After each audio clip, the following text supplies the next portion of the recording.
On December 7th, we have the final UFC pay-per-view card of the year with UFC 310. So in this video, I'm going to be going through and making my predictions for every single fight on this card. If you guys enjoyed the video, do me a huge favor, hit that like button and subscribe. Would also love to hear your thoughts down below. Would love to know who you guys are picking here on the main card. But let's just dive right into the predictions. Starting off on the early prelims, we have Kennedy and Nzechukwu going up against Lukasz Brzeski up at heavyweight here. This is back-to-back fights for Kennedy at heavyweight, former light heavyweight, seemingly making the move up. And this is not a situation where someone moves up in weight, maybe because they're lazy, they don't want to make the weight anymore, they're going to be undersized up in the new weight class. Kennedy has a massive frame, even for heavyweight. He's 6'5", 83-inch reach, maybe weight-wise coming in a little light at 241, but he's not messing around here at heavyweight. This is not, a fat light heavyweight who's just being lazy. The dude is legit, and I would not be shocked, if he came in a little bit heavier,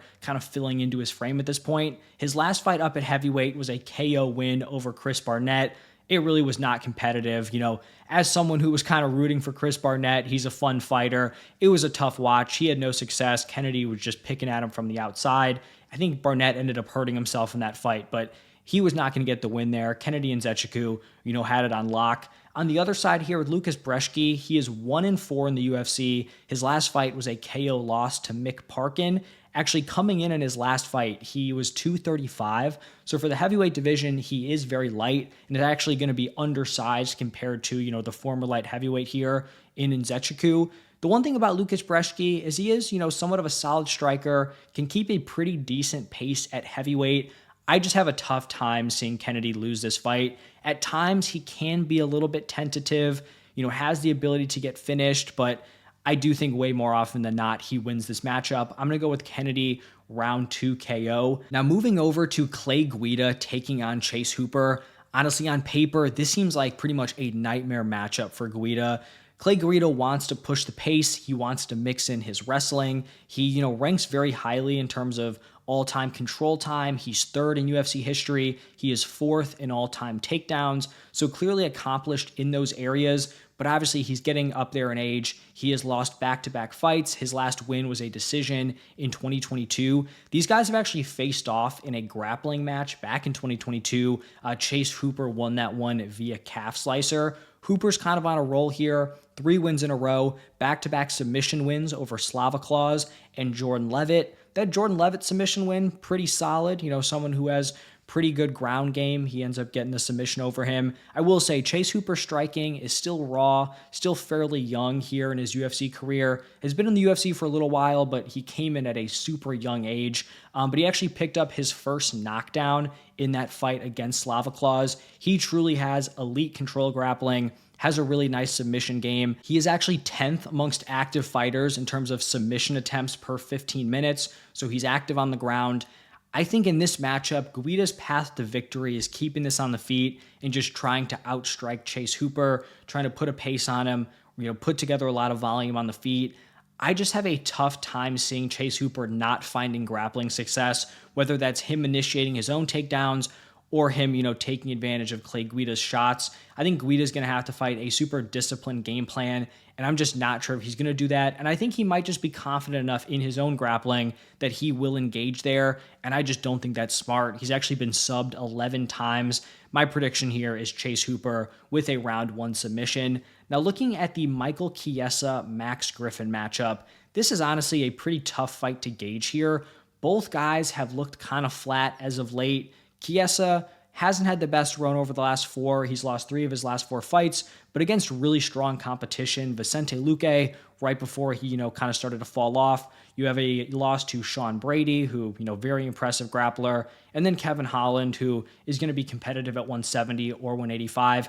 His last fight was a win, but it was over like the shell of Tony Ferguson up at 170. Chiesa has one of the weirder records I think I've seen. So he has 17 wins, he has 0 knockouts, 11 submissions, and 6 decisions.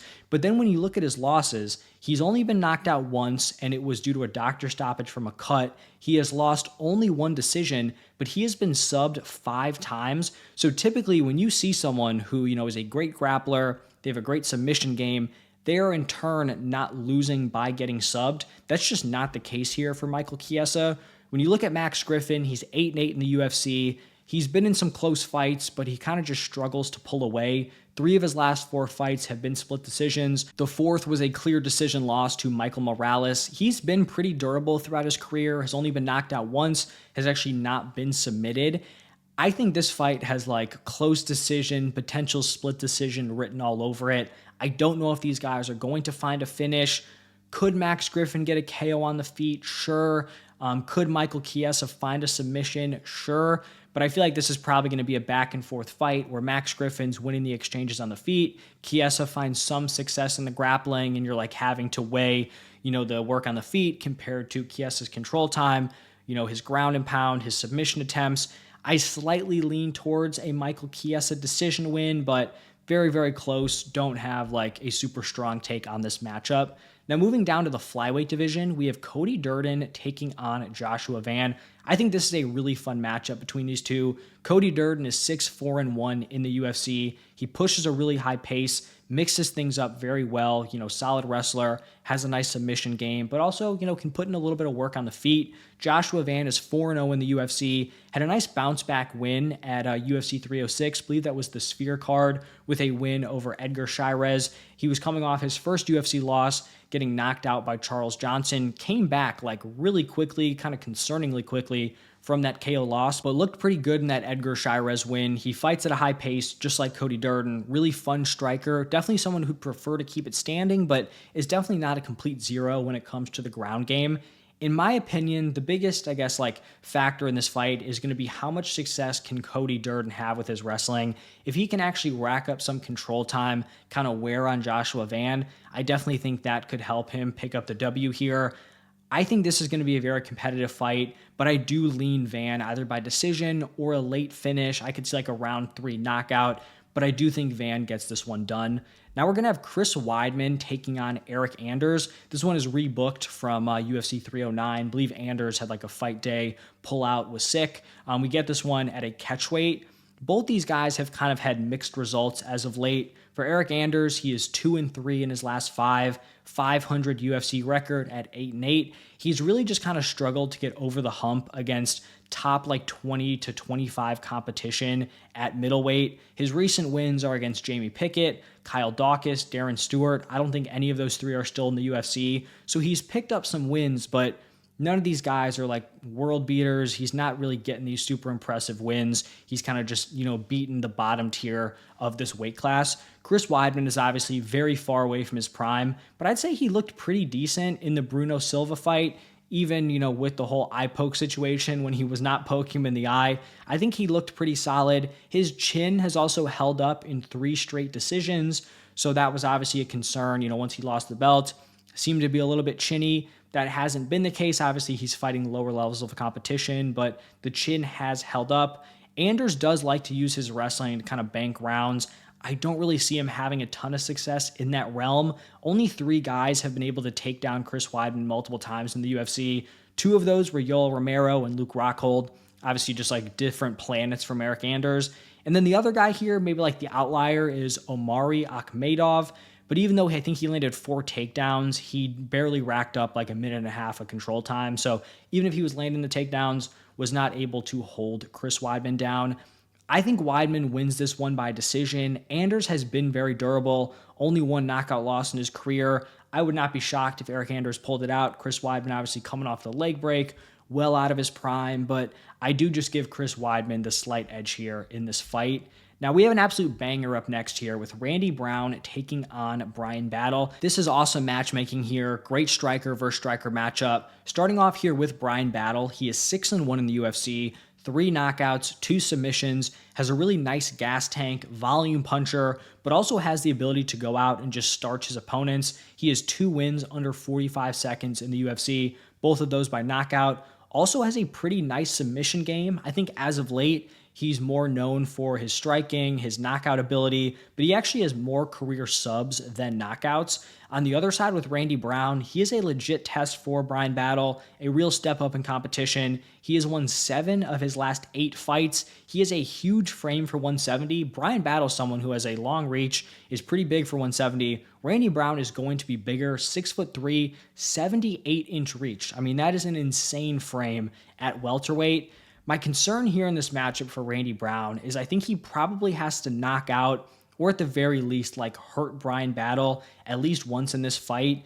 Randy Brown typically likes to have pretty fights from distance where he's kind of just picking at the opponent, getting his leg kicks involved, has a really nice jab. He's not really someone who's trying to push a super high pace or someone who's going to force the finish, which that's not an inherently bad thing, but Bryan Battle is going to bring that fight to him, and I think if he's not able to get his respect and sting or just straight up knock out Bryan Battle, I do see Bryan Battle kind of building his confidence, maybe getting his grappling going, or just kind of pushing a pace on him like we saw in his last fight against Kevin Jousset.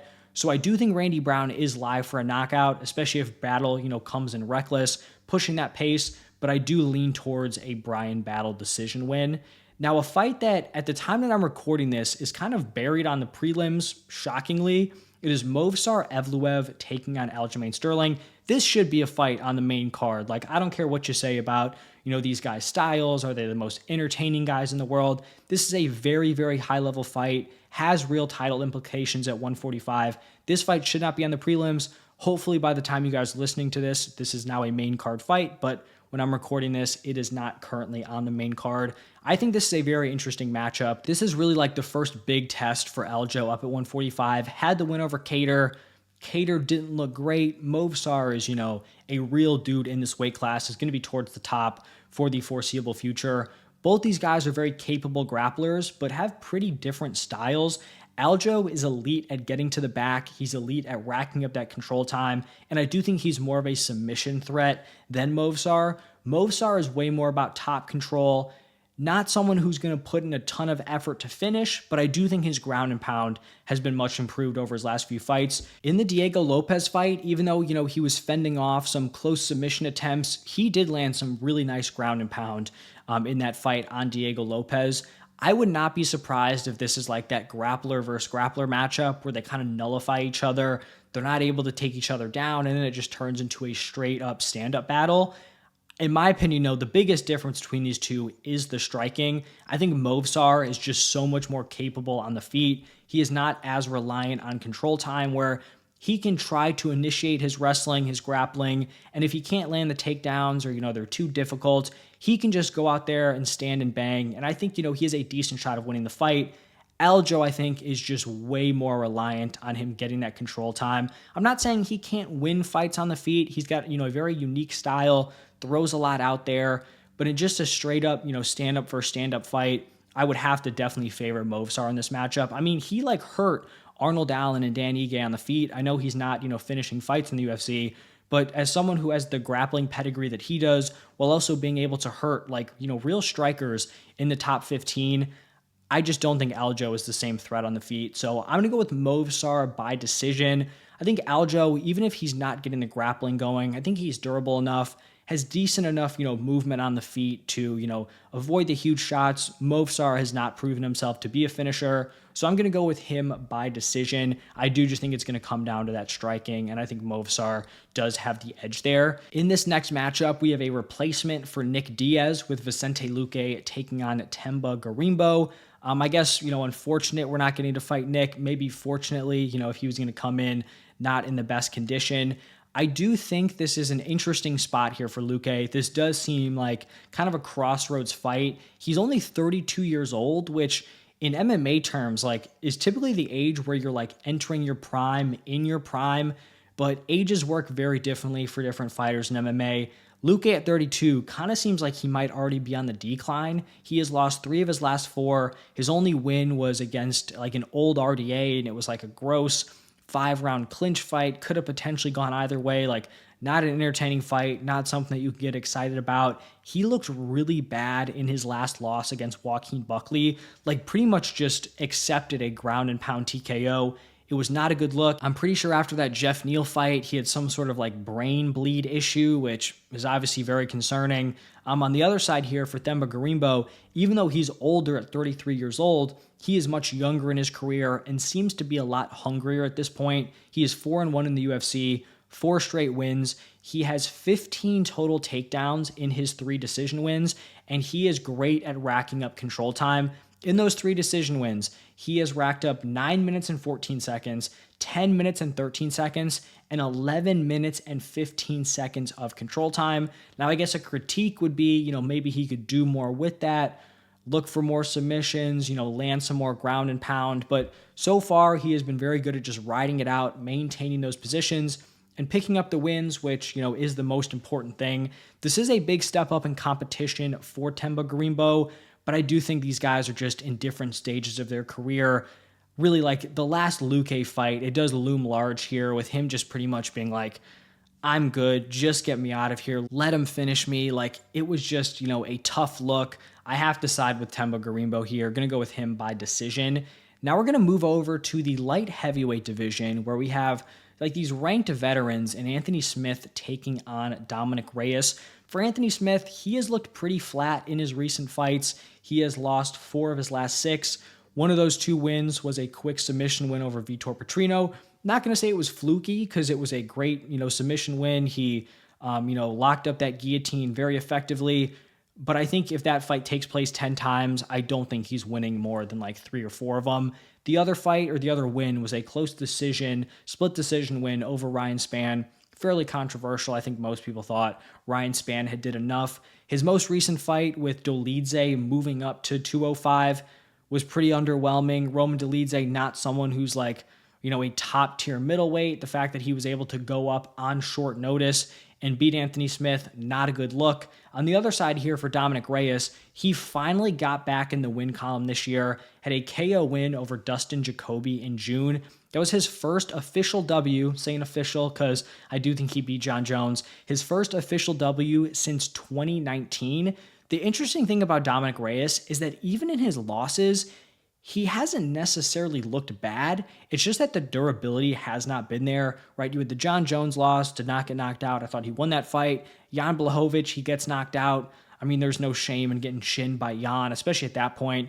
That was for the title. Then he has just a complete war with Garry, like hurt Garry on multiple occasions, but Garry ends up, just being insanely durable, finding the knockout. The Ryan Spann one was the really concerning one where he pretty much got knocked out with like a power jab and like put out cold, which was like tough to watch. But in that fight with Jacoby, not saying he got like freaking annihilated with any huge punches, but obviously he didn't get knocked out. He found the KO win. Lionheart just has not looked that great on the feet in recent fights, so this isn't like a matchup where I'm super scared for Dominick Reyes. Obviously, the caveat is like if he doesn't get knocked out, I do think he wins, but I think Reyes is going to be able to avoid getting finished. I'm going to go with Dominick Reyes actually with a round 1 knockout. I think he gets Anthony Smith out of there, and I think he gets it done pretty early on. Now, moving into the current main card at the time that I'm recording this, we have Nate Landwehr going up against Doo Ho Choi. On paper, this is an absolute banger fight between these two. Nate the Train does not know what a boring fight is, and Doo Ho Choi already has one of his fights in the Hall of Fame with Cub Swanson. Starting it off here with Nate Landwehr, he has won 4 of his last 5, mixes things up pretty well between the striking and the grappling. He is a little bit chinny, can get hurt on the feet, but he has great recoverability where he might be able to get knocked, but he's typically able to compose himself, and when he does compose himself, I mean, you have to pretty much kill that dude to get him out of there. He has been rocked in fights early on and ends up going on to either finish the other guy or just dominate, for the rest of the round. So I think, he definitely has that dog in him. I think the biggest question mark here for Landwehr is just his fight IQ. I mean, we've seen it in multiple fights where sometimes he is not taking the path of least resistance. That David Onama fight is like the one fight for Nate Landwehr that like sticks in my mind, where he nearly gets finished in the first round, gets dominated. Onama starts to fade a little bit. Nate Landwehr starts putting it on him, and he's in these positions where he can like ride out rounds, with control time on top, land some ground and pound, and instead he's just letting him up, cheering to the crowd, turning his back to David Onama. The dude loves to put on a show, from a fan perspective. It's super fun to watch. in a fight against Doo-Ho Choi, who is dangerous, that can be a little bit concerning. We've seen Doo-Ho Choi have 2 fights in the last 5 years. One of those was a draw that I think most people thought he won. The second one was a round 2 knockout win. Doo-Ho Choi is a finisher. He's definitely a very dangerous and powerful fighter, but kind of just like Nate Landwehr, he is a little bit chinny. Also does not have great takedown defense, sub 50% in terms of a takedown defense.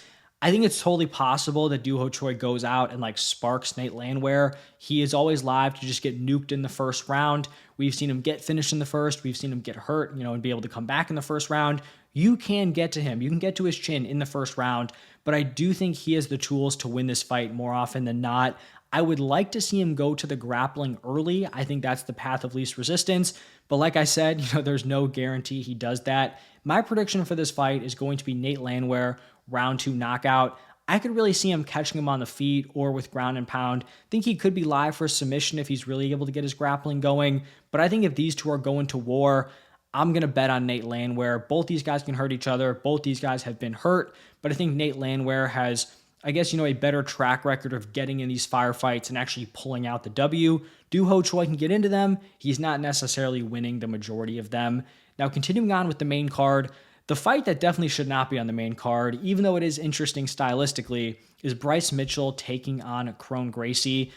Odd matchmaking here because you have Bryce Mitchell, who's ranked, coming off a loss.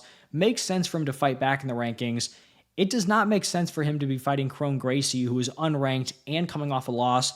And not just any loss, like a very uncompetitive, weird fight where he just looked completely outmatched by, who's that? Charles Jourdain, I think, was his opponent. For Bryce Mitchell here, he is coming off that brutal loss to Josh Emmett. His only pro losses, though, are to Josh Emmett and then the champ, Ilia Topuria. Has great grappling, but also is not a complete zero on the feet. He dropped Edson Barbosa with his strikes.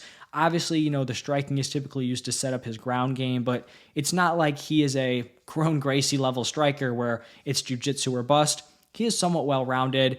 For Kron Gracie here, he has not won a fight since February of 2019. He has only had that one Charles Jourdain fight in the last 5 years, and it was just not a great showing in May of last year. He's obviously a very good grappler, has that Gracie name, but the striking is just not there. The only way I see Bryce Mitchell losing this fight is if he unnecessarily engages in the grappling. Like if he's going to go out there and have a jiu-jitsu match with, a Gracie relative, then that's where he could definitely find himself in trouble.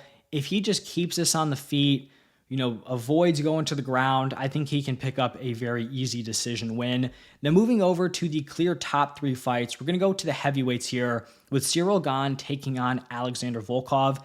This is a pretty interesting rematch, even though the first one was a very clear Ciryl Gane win, either 5-0 or 4-1.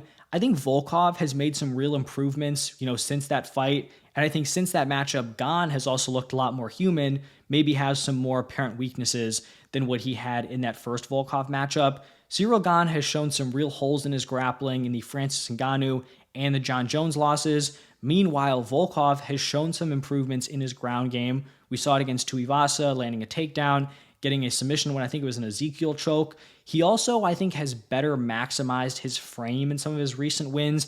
The dude's 6'7" with an 80-inch reach. He's using his jab well. We especially saw that in the Sergey fight. Using his straight punches, the teeps to the body in the Tai Tuivasa matchup were nasty. However, those were against lesser fighters than Ciryl Gane. I think obviously, Gane is way more well-built for heavyweight than Tai Tuivasa, very different frames, and he's also way more mobile and a well-rounded striker on the feet than Sergey Pavlovich. At this point, I'm leaning towards Ciryl Gane by decision, but I do think the current odds have Volkov as maybe plus 230, plus 250.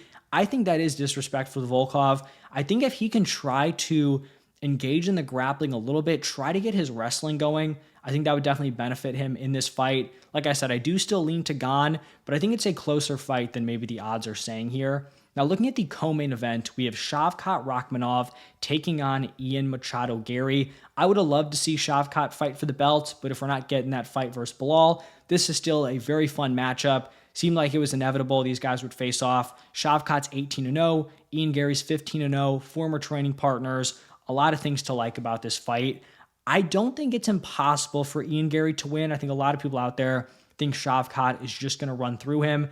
I do think Shavkat wins, and it's just because I think there are way more paths to victory for him. Both these guys are very good strikers. I'd say Gary's a little bit more slick on the feet, a little bit more defensively responsible. He's more patient. He's not going to like willingly get into firefights. Shavkat, a little bit more reckless, a little bit more hittable, but I also think he's a little bit more dangerous in terms of like being a finisher.